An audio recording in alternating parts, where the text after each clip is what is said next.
Семінарія зараз обстріляна, семінарія в Херсоні захоплена. І я розумію, що нам треба боротися, щоб зберегти все те, що ми будували до того. And currently our seminary near Kyiv has been shelled. Our seminary in Kherson has been taken over. And I realized that not only do we have to fight to survive, we also have to fight to preserve what we have built. Нам не лише потрібно вижити, але нам також треба зберегти свою незалежність. Нам треба зберігати свою економіку, свої робочі місця, свою культуру і цінності. So not only do we fight to survive, we also fight to win. We fight to preserve our independence. We fight to preserve our economy, our jobs, our culture, and our values. Сьогодні я розумію, що маю зробити все необхідне зі своєї сторони, щоб наша організація вистояла. My understanding today is that I have to do my best to maintain normal operations of our organization. Можливо, здається, що богослів'я – це не перша річ, яка потрібна для виживання у війні. It might seem that theological education is not on the forefront or of people's minds when they're trying to survive in the war. Але я думаю інакше, і я би хотіла це довести. But I'm of a different opinion, and let me show you why.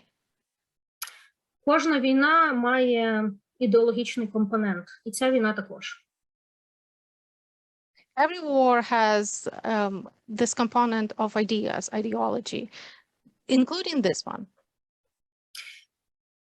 10 років до того ми чули, як поширювалась пропаганда руського миру через засоби масової інформації для того, щоб підготувати свідомість росіян до цієї війни і виправдати військову агресію перед усім світом. For around 10 years prior to start of this war, we have been watching the Russian authorities and mass media disseminating propaganda of the Russian world in order to prepare the worldview of the people and justify their aggression in the eyes of international community. Пропаганда руського миру дуже часто використовує релігійну риторику. As a matter of fact, the propaganda of the Russian world often makes use of religious notions, religious rhetoric. Наприклад, такий простий меседж: росіяни і українці братські народи, братні народи. Take, for example, a simple and often used notion that Ukrainian and Russian nations, Ukrainian and Russian people are brotherly nations. Здається, все просто. Братство – це дуже добре. І хто за братство, той хороший і добрий. А хто проти братства, той поганий і злий. And it seems a simple idea of brotherhood is good, and the one who supports such brotherhood is good and kind, and the one who opposes it is bad and evil. Але за цим стоїть дуже велика підміна понять. Насправді, та людина, яка говорить, що ми братні народи, має на увазі наступне. And it can very easily be misused by substituting the notions in this argument, as is often done by people who support this. Ми братні народи, тому ми фактично один народ. А оскільки ми один народ, ви не маєте права на незалежність і ви не маєте приймати власні рішення. So if we start that we are the brotherly nations, therefore we are the same nation, and since that is true, you are not a separate nation and have no right to sovereignty, and therefore no right to make political decisions that we do not like. І якщо ваші рішення нам не підходять, ми маємо право застосовувати силу. And if such decisions you are attempting to make will harm our interest, we will have to stop you by force. Або від багатьох християн з Росії ми можемо зараз почути, що вони за мир і що вони проти війни. І Oftentimes це we також hear... By all means, продовжуй. І це також виглядає дуже духовним, тому що ми всі знаємо слова з Євангелія, що блаженні миротворці. And oftentimes from Russian Christians, we hear the notion that they are for peace. And we can relate to that message because in the scripture, we hear that blessed are those who are peacemakers. Але коли починаєш запитувати, що ви маєте на увазі, коли говорите, що ви за мир, то врешті ти можеш почути такі слова, що вам просто треба перестати захищатись, здайтесь Путіну, і настане мир. But as you start digging deeper into this message of I am for peace, it quickly escalates into all you have to do is give up, surrender your weapons, and let Putin take over, and therefore you will have peace. Або ще один дуже важливий релігійний меседж. Місія російського народу – спасти світ від західного морального розпаду. Oh, let's take another often used religious message. The mission of the Russian people is to save the world from the moral decay of the West. Я думаю, що цей меседж має сподобатись усім, хто переживає за моральний стан сучасного суспільства. And this message must be very appealing to those who are concerned with the moral condition of our present-day society. Але насправді він існує для того, щоб додати мотивацію релігійно налаштованим росіянам для цієї війни. But the primary purpose of it is to give a religious motivation, a religious explanation to the Russian people to motivate them to do this war. Багато росіян вірять в те, що їхня війна священна. Вони вірять, що вони меч в Божих руках, щоб карати зло і спасти українців від гріха, який нав'язує Захід. And it succeeds, as a whole lot of Russians do believe that their war is sacred and that they are saving Ukrainians from the ruinous and sinful influence of the West. Але за цим стоїть величезна брехня. Тому що якщо порівняти статистику абортів, розлучень, алкоголізму, злочинності, то ми побачимо, що у тій країні, яка хоче спасти весь світ від морального занепаду, статистика цих речей набагато гірша, ніж в інших країнах. But the premise of it is false. If you look at the statistics comparing the Western countries and Russia, we can see that this country that has decided to save others from sin has in fact significantly worse rates of abortion, divorces, family violence, alcohol addiction, and crime. І ми бачимо, що в тих містах України, куди зараз прийшов руський мір, відбувається мародерство, відбувається групове зґвалтування жінок на очах у їхніх дітей.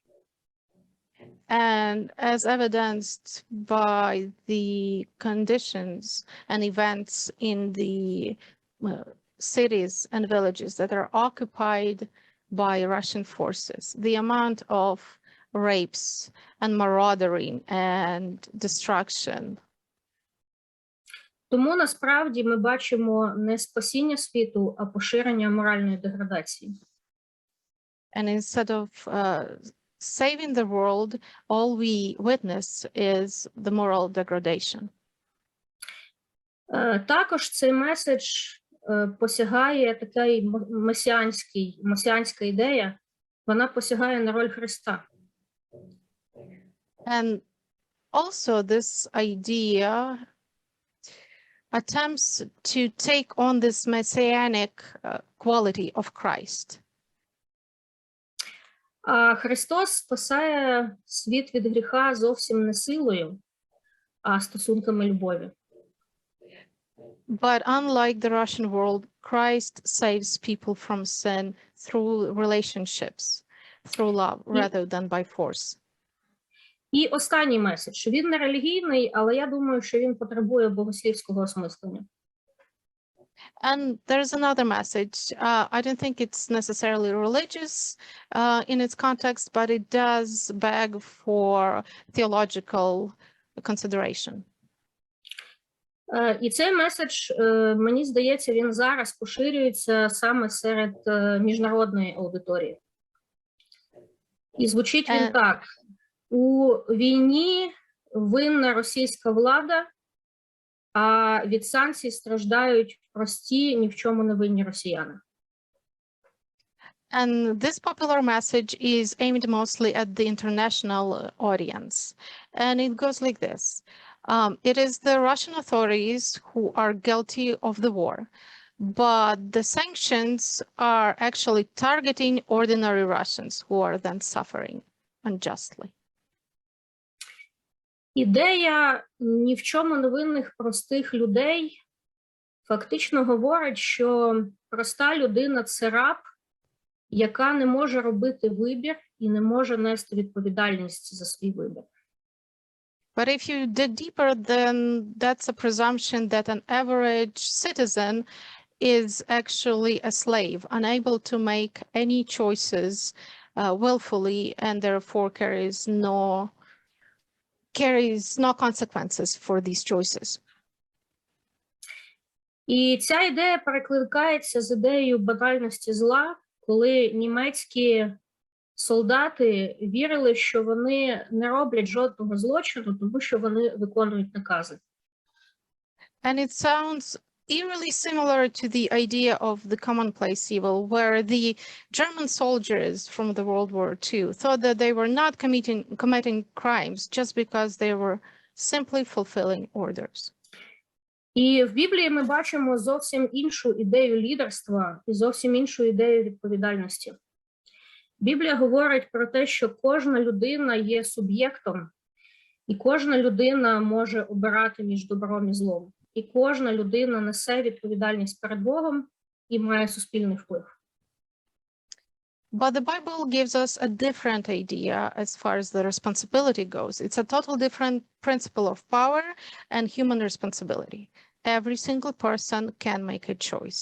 Every single person will be held responsible before God. Every single person can influence society around them. І це та сама ідея, яку зараз захищає українське суспільство. And actually, this is the idea that Ukrainians are standing strong to defend. Я покажу декілька фотографій просто з звичайних там новин чи записів людей, де можна побачити, що прості люди часто виходять проти військових без зброї. І проста маленька людина часто виходить як Давид проти Голіафа, і насправді проста людина може вплинути на дуже багато речей. And I would like to share a few pictures just to give you the idea of how various Ukrainians come up unarmed against the invaders, just to give you proof that even a single person has the power to bring on change.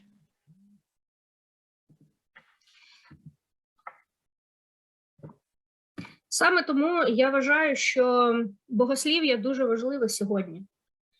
І єресь руського міра потребує богослівського осмислення і засудження цієї християнської спільноти.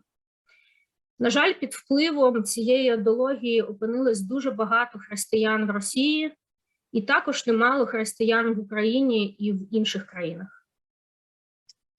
So for these reasons, I am very strongly convinced that theology is of the paramount importance at this time to help us distinguish between the good and evil because of how the war challenges us to name good as good and evil as evil.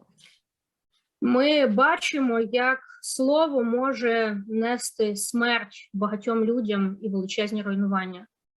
Але ми повинні нести те слово, яке несе життя, надію і відновлення. І нам потрібно вчити людей розрізняти одне слово від іншого. And since, unfortunately, many Christians in Russia, Ukraine, and other nations have found themselves influenced by ideas of Russian world, and the job of theology is to root out such heresy and condemn it as a whole Christian community. We need to understand that words are powerful, and we see how the false worlds disseminated for around a decade now have led to the death of many people. Our job is to spread the good words that bring about life, hope, and restorations. We are called to teach people to think so that they can become able to distinguish the first from the latter.